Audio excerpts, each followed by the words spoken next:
Welcome back to the channel. The Fellowship Event 2025 has just landed on the beta server, running from August 25th to September 15th. This gives us an early chance to see what's new before it arrives on live worlds. In this video, I'll walk you through the mechanics, the rewards, and the key changes for this year's event, step by step, so you'll be ready once it goes live. Let's dive in. Currency.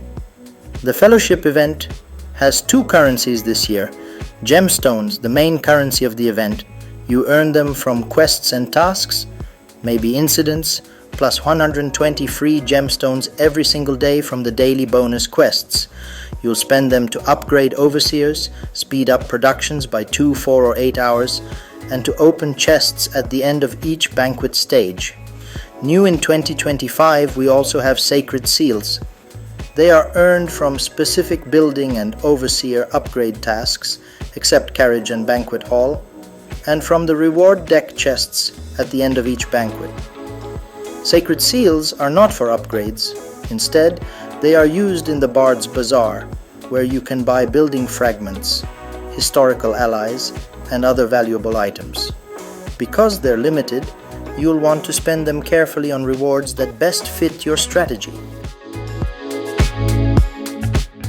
Boosters. Alongside currencies, you'll also collect powerful boosters. King's Chronometer instantly fast forwards all productions by 2 hours without spending gemstones. Royal Seal of Advancement upgrades an overseer for free. Monarch's Edict of Provisions reduces the total provisions required to complete a banquet stage. Usable once per banquet and very effective when you're close to finishing. Together, these form the backbone of the event. Gemstones fuel your progress. Sacred seals give you access to premium rewards in the bazaar. And boosters help you save time and resources while pushing further. How to play. When you open the Fellowship event window, you'll be greeted by Squire Primrose, who will guide you through your banquet duties, giving you quests that reward precious gemstones. On the event map, the layout is simple. On the left side, you have the banquet hall and the carriage. On the right side are the medieval shops that produce provisions for the feast. The gameplay loop is straightforward. Choose a shop and start production. Send the carriage to collect the provisions. Deliver them to the banquet hall. And once stored, your progress counts toward rewards. As you advance, you'll unlock more shops. You start with the Spices Emporium, then the Juice Emporium, followed by the Farm, Bakehouse, and Gourmet Butchery. Each costs more than the last, so you'll need to upgrade carefully. The Max button lets you instantly push a building as far as your provisions allow, saving you clicks. To automate your production chain, you'll need overseers. They can be assigned to shops, the carriage, and the banquet hall, keeping everything running even when you're not around. Overseers can also be upgraded with gemstones or boosted with special items. Keeping them balanced is key. For example, an under-leveled carriage overseer can easily slow down your whole system. At the top of the event window, you'll always see 3 active tasks. Each one you complete rewards you and advances your progress toward the grand prizes. Some tasks now award sacred seals, which you'll use in the bazaar. Once you've completed a map or gathered enough provisions, you can move forward by clicking Next Banquet. From the second banquet onward, you only need 8.4 quadrillion provisions to continue, even if tasks remain unfinished. And your grand prize progress always carries over. Each banquet ends with 6 chests. The first one is free, while the others cost gemstones. If you open all 6, you'll receive a bonus reward along with extra sacred seals. What's new in 2025? This year introduces 2 important changes. First, the Bard's Bazaar, where you spend sacred seals for fragments, allies, and premium items. Second, the task window update, which now shows rewards before you start, making it easier to prioritize. Rewards. Now let's talk about the rewards, the part that really makes the banquet worth the effort. The centerpiece of this year's event is the Mercantile Crossing, a large 5x6 building with at least 8 upgrade levels. As you push it further, it transforms into the Mercantile Passage with a silver upgrade, level 9, and finally into the Mercantile Waystation with a golden upgrade, level 10.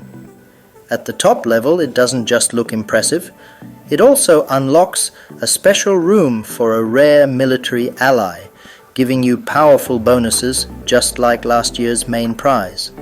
But that's not all. Around it, you'll find several side buildings that can complement your city. The Ribbit Retreat and the Nomad's Nook are both smaller buildings that can be upgraded into stronger ascended versions. They come with solid boosts and even some quantum-related perks. But note that the ascended forms eventually decay back into their basic versions after 30 days. For the most competitive players, there's the Soakhaven Lodge, available only as a Gold League reward. This one is designed as a prestige prize, offering valuable fragments to support your Mercantile Waystation upgrades.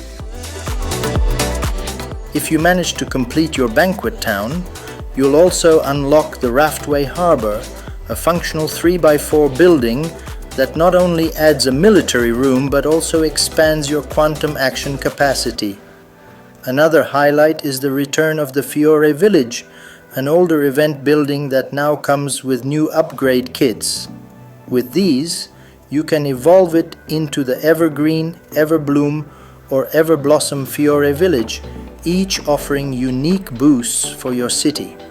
And of course, no event is complete without fragments of the Eternal Market. These are scattered across the Grand Prize Lane, the Quest Line, and even in the leagues, allowing dedicated players to piece together another powerful event building. Finally, we can't forget the historical allies. This year, 2 legendary figures join the roster: Shajar al-Durr, the queen who famously defeated the French during the 7th Crusade, and Saladin, the Sultan of Egypt and Syria, who reclaimed Jerusalem during the 3rd Crusade. Both come as rare allies ready to grant strong bonuses to your city. Rival Challenge and Leagues. Baron Alaric Ironsoul is back with more rival challenges. They're harder, but the rewards are worth it, especially boosters for overseers. In leagues, competition always spikes in the last 48 hours. Save your gemstones, watch the leaderboard, and push at the right time. Strategies. 1. Raftway Harbour, the fast track. If you don't want to spend too much time and prefer focusing on side buildings, then Raftway Harbour is the way to go. The plan is simple. Complete 7 to 8 towns and open the end-of-town chests. Keep Overseer investment minimal. Only upgrade Banquet and Carriage to level 2, leaving the rest at level 1.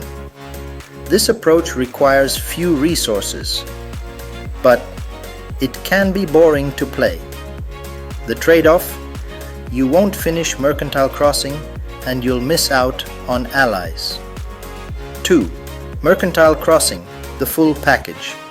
For those aiming to max out the main building and secure the broadest rewards, this strategy demands more effort. You'll need to complete up to 15 towns, which translates to about 1 town every 1.5 days.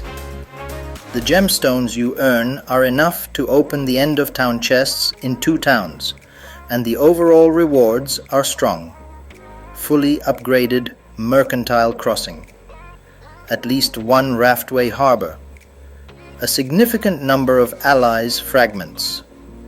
Upgrades for event buildings. This is the most balanced option. Steady work but good overall returns. 3.